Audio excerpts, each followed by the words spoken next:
Standard form मई जून 2017 QP11 part number 3 first 2 part इसके हो चुके हैं। पार्ट 1 में 6 क्वेश्चंस थे, पार्ट 2 जो है वो 7 से 13 क्वेश्चन तक था। ये पार्ट 3 है, इसके 14 से स्टार्ट हो रहे हैं क्वेश्चंस और इसमें फर्स्ट क्वेश्चन जो है 14 है और इसका ये स्टैंडर्ड फॉर्म से लिया गया है। स्टैंडर्ड फॉर्म का syllabus indices, surds and standard form ये ओ लेवल का सिलेबस है। इसमें रूल्स, लॉज ऑफ इंडिसेस है, सर्ड्स हैं जो न्यू ऐड हुआ है, understand and use surds including simplifying expressions, rationalising है और डिनोमिनेटर से रैशनलाइज करना होगा। स्टैंडर्ड फॉर्म इस वक्त जो क्वेश्चन लिया गया वो स्टैंडर्ड फॉर्म से है, ये हम डिस्कस करते हैं।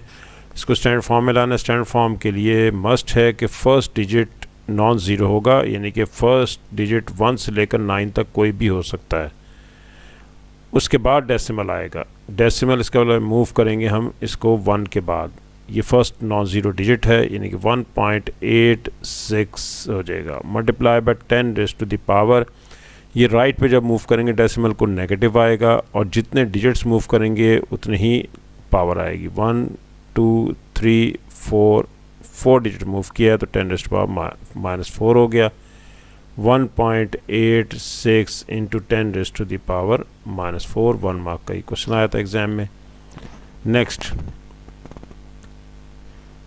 Part B, S value of S given है, वैल्यू ऑफ टी गिवन है, हमें फाइंड आउट करना है टी स्क्वायर और आंसर भी स्टैंडर्ड फॉर्म में देना है। टी स्क्वायर पहले वैल्यू ऑफ टी सब्स्टिट्यूट कर दें, 8 into 10 raise to power 8 whole square है, डबल पावर है, डबल पावर होगी तो मल्टीप्लाई हो जाएगी। इस वक्त 8 स्क्वायर आ गया और 10 रेज़ टू पावर डबल है तो 8 into 2 64 into 10 raise to the power 16। अब डेसिमल हमें 6 के बाद रिक्वायर्ड है, फर्स्ट डिजिट के बाद डेसिमल होना चाहिए। डेसिमल है नहीं, वो बाहर है, इसे हम यहाँ पर मूव कर देंगे। 6.4 आ जाएगा और क्योंकि लेफ़्ट पे मूव किया है इसलिए माइनस लेफ़्ट पे होगा तो प्लस आएगा, ऐड होगा और जितने डिजिट्स मूव किया है उतने डिजिट हम इसमें ऐड करेंगे। 1 डिजिट मूव किया है इसलिए 1 ऐड करेंगे। 16 + 1, ऑलरेडी 16 था, इसमें 1 ऐड कर दिया। आंसर आ गया 6.4 into 10 raise to the power 17। ये आ गया 6.4 into 10 raise to the power 17, ये इसका आंसर हो गया। 1 मार्क का क्वेश्चन ये आया है। T minus S value of T लगाते हैं 8 into 10 raise to the power 8 minus 1 into 1.3 into 10 raise to the power 7। हम सबसे पहले इनके पावर्स को इक्वल कर लेते हैं। पावर्स को इक्वल करने के लिए हमें इसे या डिक्रीज़ कर देते हैं। ये 8 है और 8 से 7 बना लेते हैं, यानी कि 1 लेस करना है। जब 1 लेस करते हैं हम हमेशा डेसिमल को राइट पे मूव करते हैं। डेसिमल जब राइट पे मूव होगा तो ये 1 लेस हो जाएगा, या फिर हम 10 पावर 7 में हम इंक्रीज़ कर देते हैं 1 तो वो 8 हो जाएगा। दोनों ऑप्शंस हैं, तो हम इस तरह करते हैं कि ये ज़्यादा हमारे लिए आसान होगा कि हम डेसिमल को राइट पे मूव करते हैं तो ये अब बस सब्ट्रैक्ट होगा, जबकि लेफ़्ट पे मूव करेंगे तो ये ऐड होगा। अगर हम इसे लेफ़्ट पे मूव करेंगे तो ये ऐड होगा। इस वक्त ये है 1.3 इंटू 10 रेज़ टू पावर 7। ये हम इसमें डेसिमल लेफ़्ट पे ला रहे हैं 0.13 भी लिख सकते हैं और सिर्फ 0.13 भी लिखा जा सकता है। तो 0.13 हम डेसिमल को लेफ़्ट साइड पे हमने मूव किया है। इससे फ़ायदा ये होगा कि 1 इसमें ऐड हो जाएगा और ये भी पावर 8 बन जाएगी। दोनों ऑप्शंस थी, 8 को 7 बना लें या फिर 7 को 8 बना दें। 10 रेज़ टू पावर 8। अब देखें ये भी 10 रेज़ टू पावर 8 है, ये भी 10 रेज़ टू पावर 8 है। दोनों के कोफिशिएंट्स हैं, आपके पास एक 8 है और एक 0.13, तो 8 में से 0.13 को सब्ट्रैक्ट कर देते हैं। 8.0 है, 0.13 यहाँ भी 0 लेते हैं, कैरी करते हैं, ये 10 बन जाएगा, यहाँ से 7 रह जाएगा और ये 9 रह जाएगा। तो 10 में से 3 के 7 और 8 7.87 into 10 raised to the power 8. 7.87 into 10 raised to the power 8, 2 marks का ये क्वेश्चन था। आंसर्स ये है हमारे पास, आंसर्स हमारे पास आ गए 1.86 into 10 raise to power -4, 6.4 into 10 raise to power 17 and 7.8 into 1087 into 10 raise to power 8। Next question है मेंसुरेशन पे, और मेंसुरेशन का ये टॉपिक है, और इसमें हमें जो सिलेबस में ओ लेवल्स के वो volume and surface area of 3D shapes हैं, रिवीजन में आर्क लेंथ है, arc area of a sector है, पैरामीटर ऑफ अ सेक्टर है, area of ring and 2D shapes, area of parameter of a shaded region, net of solids, 3D shapes. ये O levels में mensuration का syllabus है हमारा। ये first question, ये question 15 इस टॉपिक पे है, नंबर 1 पे। फर्स्ट पॉइंट है, इसमें फार्मूला गिवन होगा वॉल्यूम ऑफ अ पिरामिड, हमें दे रखा है 1/3 base area multiply by perpendicular height. इस फॉर्मूले को यूज़ करेंगे, हमें volume of L pyramid L निकालना है। तो बेस एरिया, ये बेस है हमारे पास, ये सामने बेस, ये पूरा बेस है, और ये एक रेक्टेंगल बेस है। और रेक्टेंगल का एरिया निकालने के लिए हम ये करते हैं कि बेस में लेंथ इंटू विड्थ 12 इंटू, ये बेस एरिया हमारे पास आ जाएगा, base area length into width 108 हमारे पास 108 स्क्वायर सेंटीमीटर। उसके बाद क्वेश्चन में वो कह रहा है the perpendicular height of the pyramid L is 30 centimetre. ये परपेंडिकुलर हाइट है। अब हम फार्मूला लगा देते हैं। फार्मूला है volume of pyramid is equal to 1/3 into base area is 108 and perpendicular height is 30 centimetre. Cancellation कर देते हैं इसकी, ये 10 पे कैंसिल हो गया, 1080 क्यूबिक सेंटीमीटर। वॉल्यूम क्यूबिक में होगा क्योंकि ये सेंटीमीटर स्क्वायर था 108 और सेंटीमीटर एक और आ गया तो क्यूबिक सेंटीमीटर हो गया। वॉल्यूम ऑफ पिरामिड निकलाया और ये वॉल्यूम है एल पिरामिड का। नेक्स्ट यहाँ हम आंसर लिख देते हैं इसका 1080 cubic centimetre. The perpendicular height of the pyramid M is 1/3 of the perpendicular height of the pyramid L। ये हमारे पास परपेंडिकुलर हाइट है इसकी, और ये 1/3 है, यानी कि अभी हम नीचे ही यहीं पर लिख देते हैं इस जगह पे। हाइट ऑफ M, ये हाइट हमारे पास ऑफ pyramid L, ये हमें गिवन है, वो है 1/3 into height of pyramid L। अगर हम इसको सिंपल ले लेते हैं तो सिंपल ये होगा कि height M is equal to 1/3 into height L। L की हाइट हमें बताई थी 30, ये कैंसिलेशन कर देते हैं 10 सेंटीमीटर हाइट हो गई M की। पार्ट में क्वेश्चन में ये कहा जा रहा है कि express the volume of M as a fraction of the volume of L।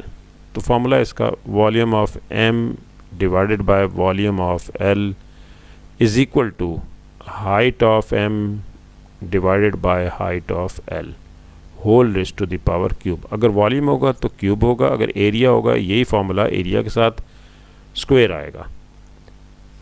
अब volume of M, height of M हमारे पास 10 और वो हाइट ऑफ L है हमारे पास 30।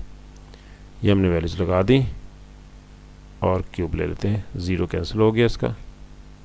1/3 क्यूब मीन्स 1/27, ये इसका आंसर आ गया 1/27। 1 मार्क का क्वेश्चन था, ऊपर भी 1 मार्क का ये क्वेश्चन था। नेक्स्ट है calculate the volume of N, volume of the solid N। अब वॉल्यूम ऑफ सॉलिड N हम निकालना चाहते हैं तो हमें पता है कि ये तो L में से ही ब्रेक हुआ था, पर लिखा हुआ है यहाँ पर देखें, solid L cut into 2 parts M and N। तो इसका मतलब ये हुआ कि एल को कट किया है, तो volume of L minus volume of M जो हम निकाल चुके हैं वो हम यहाँ से ले लेते हैं। Volume of M over volume of L था, वॉल्यूम ऑफ एल था 1080, ऑलरेडी निकाल चुके हैं, ये हमारे पास फॉर्मूला चल रहा है। Volume of L over volume of L, यहाँ से हम वॉल्यूम ऑफ एम निकालते हैं 1/27 मल्टीप्लाई बाय 1080, कैंसिलेशन कर देते हैं। ये कैंसिलेशन के बाद हमारे पास आ गया 40 हम इसमें यहाँ लगाते हैं 1080 माइनस 40 यानी कि 10840, ये आंसर आ गया 1040 क्यूबिक सेंटीमीटर, और ये 2 मार्क्स का था क्वेश्चन। यही आंसर्स हैं। पार्ट ए का आंसर 1080, सेकंड का 1/27 OE और इक्वलेंट 1040। नेक्स्ट क्वेश्चन है अलजबरे से, और क्वेश्चन नंबर 16 है अलजबरे का सिलेबस। ये ओ लेवल्स के लिए सिलेबस ये है 25-27 तक का। Given that a = 3, b = -7, evaluate, ये एवेल्यूएट करना है तो वैल्यूज लगा लेते हैं।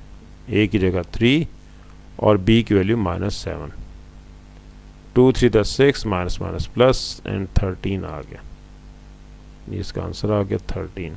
1 मार्क का क्वेश्चन है ये।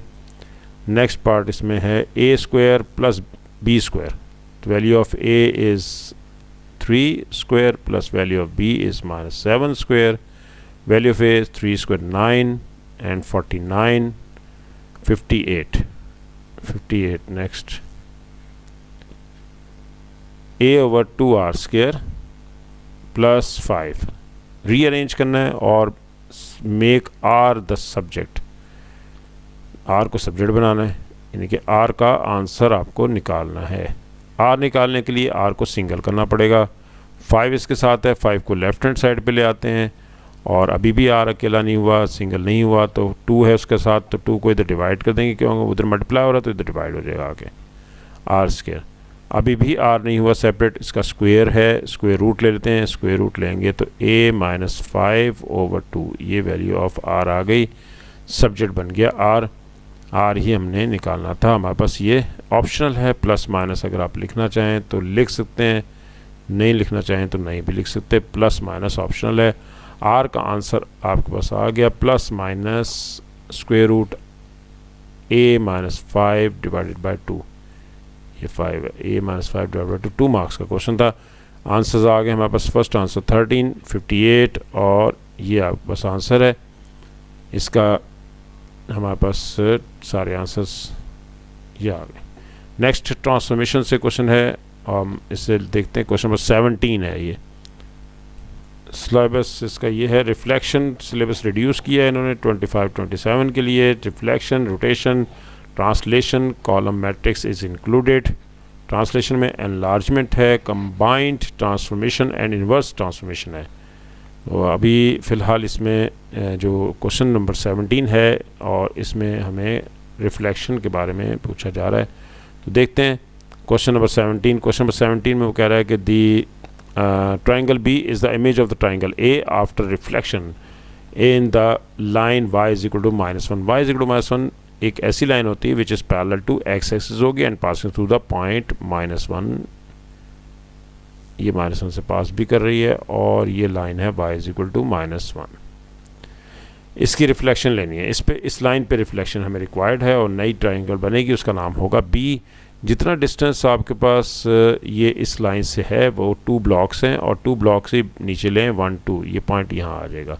इस तरह से इस पॉइंट की रिफ्लेक्शन लेनी है तो 1 2 ब्लॉक्स है इस लाइन से, और 2 ब्लॉक्स ही नीचे लें, बिलो कर दें, ये पॉइंट यहाँ आ गए, ये लाइन बन गई। अब इस पॉइंट को देखते हैं कि ये पॉइंट लाइन y = -1 से कितना डिस्टेंस पर है, तो 1 2 3 4, तो 4 ही आगे ले लेते हैं, 1 2 3 4, ये पॉइंट यहाँ आ गया।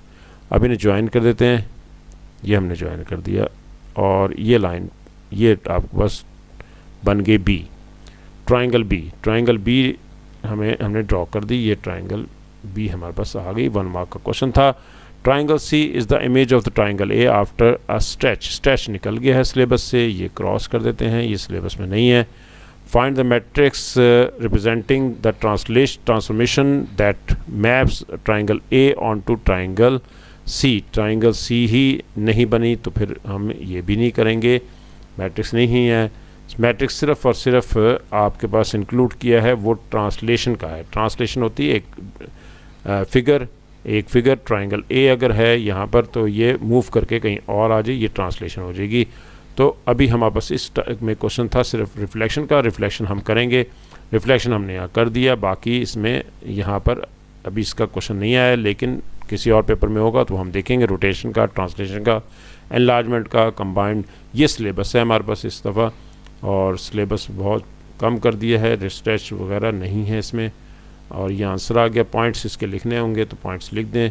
फर्स्ट पॉइंट आपके पास है 2-3 का, 2-3, और सेकंड पॉइंट है यहाँ पर देख लें, ये आ रहा है यहाँ तक 3 था, ये देखें 1 2 3 और नीचे लेकर आए हैं तो 3-3 नेक्स्ट पॉइंट था, और ये है 3-5। तो ये पॉइंट्स अगर लिखना चाहें तो वो लिख दें, लेबल भी करना था। यही इसका आंसर है पार्ट ए का, ये दोनों आंसर सिलेबस में नहीं है। नेक्स्ट है इंडिसेस का। Indices, surds and standard form syllabus में rules and laws of indices है, सर्ट्स हैं।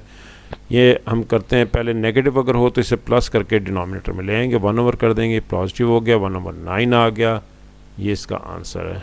1 मार्क का क्वेश्चन है। 125 whole raised to the power 2/3। तो पहले देखते हैं कि 5 पावर 3 हमें पता है 125 होता है, डबल पावर है, कैंसिलेशन हो गई, ये मल्टीप्लाई हो रहा है। 5 रेज़्ड टू पावर 2 25, इसका ये आंसर हो गया। 1 मार्क का क्वेश्चन ये भी। नेक्स्ट है, सबसे पहले इनसाइड द ब्रैकेट हमें सॉल्व करना है, क्या है, मैं इसे थोड़ा सा बेहतर करके लिखता हूँ, बड़ा 2a raised to power 2 b raised to power 5 divided by 18 a raised to power 4 b whole raised to the power 1/2। पहले कैंसिलेशन करते हैं, 2 1 2, 2 9 18। और अब हम इसमें देखते हैं कि हमारे पास a, देखें ये फार्मूला है, इंडिसेस का रूल है, अगर दो इंडिसेस डिवाइड हो रहे हैं तो हम इसे इस तरह कर सकते हैं a माइनस बी। प्रोडक्ट का फार्मूला है, अगर ये मल्टीप्लाई हो रहा है x पावर b के साथ तो फिर पावर्स ऐड होंगी a प्लस b। इसी तरह से अगर हमारे पास a प्लस b और अगर हमारे पास डबल पावर हो तो वो मल्टीप्लाई हो जाएगा, x power a into b। ये 3 रूल्स हैं, नंबर 3 है, ये नंबर 2 है, नंबर 1 है। तो नंबर 1 को देखते हैं दोबारा से, a रेज़्ड टू पावर 2 भी है, रेज़्ड टू पावर 4 भी है, 2 - 4 हो जाएगा। फिर b रेज़्ड टू पावर 5 है और नीचे b रेज़्ड टू पावर 1 है, 5 - 1 हो जाएगा, डिवाइडेड बाय नीचे सिर्फ 9 रह गया, whole raised to the power 1/2 जी। a raised to power -2, b raised to power 4 divided by 9 होता है 3/2। 3/2 मैंने इसलिए लिया है कि ऊपर होल पावर है 1/2। अब हम इसे डबल पावर हो तो मल्टीप्लाई करते हैं, 1/2 से मल्टीप्लाई करेंगे, ये रूल नंबर 3 लगा रहे हैं हम। b पावर 4 है और 1/2 भी है तो ये भी डबल पावर है, हम मल्टीप्लाई कर देंगे। डिनोमिनेटर में है 3 पावर 2 तो वो भी डबल पावर है, हम उसे भी मल्टीप्लाई ले लेंगे, कर देंगे 2 मल्टीप्लाई बाय 1/2। कैंसिलेशन हो गई, इससे ये भी कैंसिल हो गया, ये 2 to the 4 हो गया। आंसर आ गया हमारे पास a raised to power -1 b raised to the power 2 divided by 3।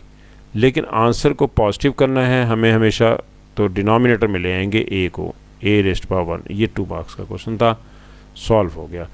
ये हमारा यहाँ तक का लेक्चर था। नेक्स्ट लेक्चर हमारा स्टार्ट होगा 19 से, क्वेश्चन नंबर 19 से।